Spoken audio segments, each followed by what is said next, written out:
Assalamualaikum warahmatullahi wabarakatuh.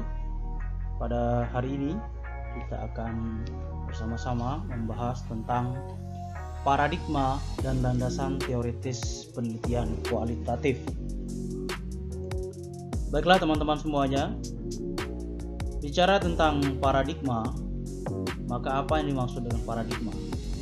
Paradigma adalah a paradigm is worldview, a general perspective, way of breaking down the complexity of the real world. Paton 1978. Atau paradigma adalah pedoman yang menjadi dasar bagi para saintis dan peneliti di dalam mencari fakta-fakta melalui kegiatan penelitian yang dilakukannya.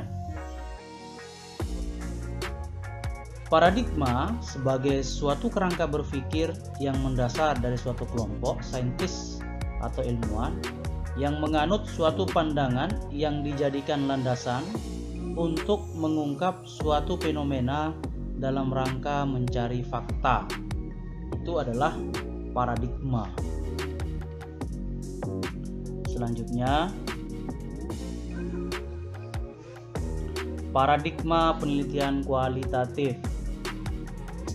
memandang realitas sosial sebagai sesuatu yang holistik, dinamis, penuh makna, dan hubungan gejala bersifat interaktif. Adapun jenis paradigma penelitian kualitatif: 1. Postpositivisme. Paradigma ini memodifikasi kelemahan paradigma positivisme. Artinya, selain postpositivisme, ada satu paradigma penelitian kuantitatif namanya positivisme. Jadi paradigma postpositivisme ini berpendapat bahwa peneliti tidak bisa mendapatkan fakta dari suatu kenyataan apabila si peneliti membuat jarak atau distance dengan kenyataan yang ada. Artinya di sini adalah berlawanan dari paradigma positivistik. Kalau postpositivisme ini adalah peneliti tidak bisa mendapatkan fakta, keyakinan seorang peneliti tidak dapat mendapatkan fakta dari suatu kenyataan apabila si peneliti membuat jarak dengan kenyataan yang ada. Hubungan peneliti dengan realitas harus bersifat interaktif. Oleh karena itu perlu menggunakan prinsip triangulasi, yaitu penggunaan bermacam-macam metode, sumber data dan data. Sehingga sekali lagi dibutuhkan triangulasi. Itu paradigma penelitian kualitatif yang pertama. Yang kedua, konstruktivisme.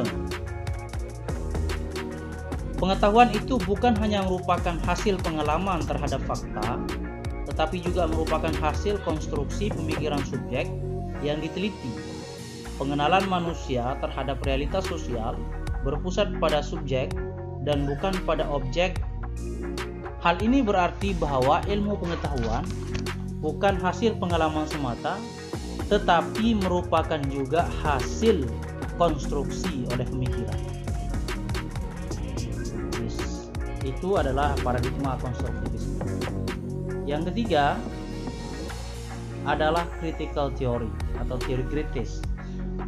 Teori kritis ini memandang bahwa kenyataan itu sangat berhubungan dengan pengamat yang tidak dapat dipisahkan satu sama lain, serta nilai-nilai yang dianut oleh pengamat tersebut turut mempengaruhi fakta dari kenyataan tersebut. Paradigma teori kritis ini sama dengan paradigma postpositisme yang menilai realitas secara kritis. Lebih jelasnya nanti kita akan belajar via Zoom. Nah, ini perbedaannya ini. Silakan teman-teman baca nanti. Oke, landasan teoritis penelitian kualitatif. Yang pertama adalah fenomenologi, interaksi simbolik, kebudayaan. Oke, Pada dasarnya, landasan teoritis penelitian kualitatif bertumpu secara mendasar pada fenomenologi. Fenomenologi diartikan sebagai pengalaman subjektif atau pengalaman fenomenologikal atau studi tentang kesadaran dari perspektif pokok seseorang. Fenomenologi terkadang digunakan sebagai perspektif filosofi dan juga pendekatan dalam metode penelitian kualitatif. Penelitian kualitatif cenderung fenomenologis, namun sebagian besar diantaranya tidak radikal, tetapi idealis pandangannya, memberi tekanan pada segi objektif, tetapi tidak perlu mendesak orang, tidak perlu mendesak atau bertentangan dengan pandangan orang yang mampu menolak tindakan itu. Artinya, pemikiran-pemikiran tentang suatu fenomenologi itu bersifat subjektif.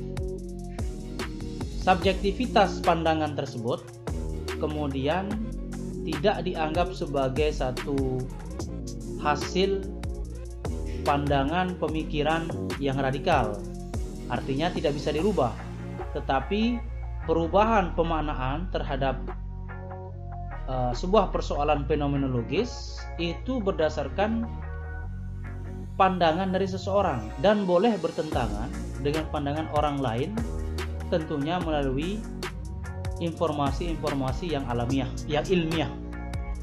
Nah, untuk interaksi simbolik, pendekatan ini berasumsi bahwa pengalaman manusia ditengahi oleh penafsiran.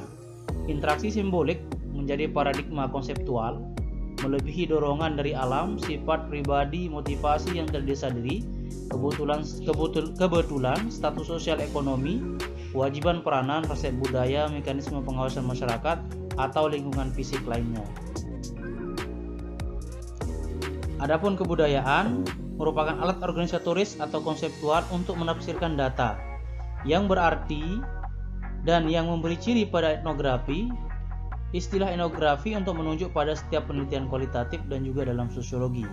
Walaupun sebagian tidak menyetujui istilah etnografi, konsep kebudayaan sebagai pengetahuan yang dicapai mempunyai ciri-ciri umum yang sama dengan interaksi simbolik. Lebih lanjut,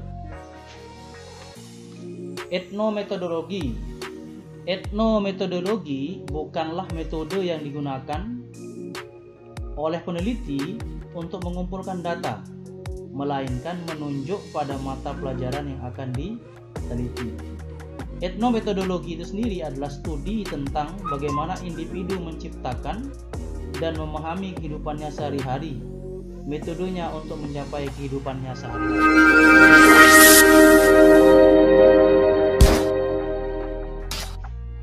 Selanjutnya adalah interaksi simbolik. Nah, interaksi simbolik ini sudah dijelaskan di awal tadi. Selanjutnya adalah kebudayaan etnografi dan penelitian lapangan. Terakhir, ya, grounded theory. Ini ada persamaan-persamaan. Oke lah teman-teman, mungkin hanya ini yang bisa saya bagikan. Mohon maaf. Wallahul muwaffiq ila aqwamit thoriq. Wassalamualaikum warahmatullahi wabarakatuh. Jangan lupa like, share, and comment kalau bermanfaat.